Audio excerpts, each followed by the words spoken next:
ल सेवार अनलाइन टिभीबाट म उपस्थित भइसकेँ। गुड इभिनिङ भन्न चाहन्छु। अब चाहिँ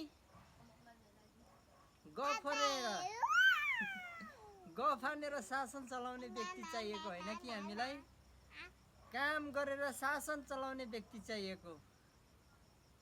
देश र जनतालाई चाहिने भनेको काम गरेर शासन चलाउने व्यक्ति चाहिएको।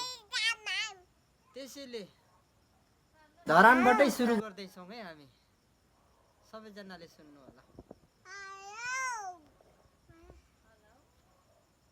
हेलो, हाम्रो भिडियोलाई सक्दो सेयर अनि माया गरी लाइक अनि सब्सक्राइब अनि घन्टीलाई टिङ बजाइदिनु होला।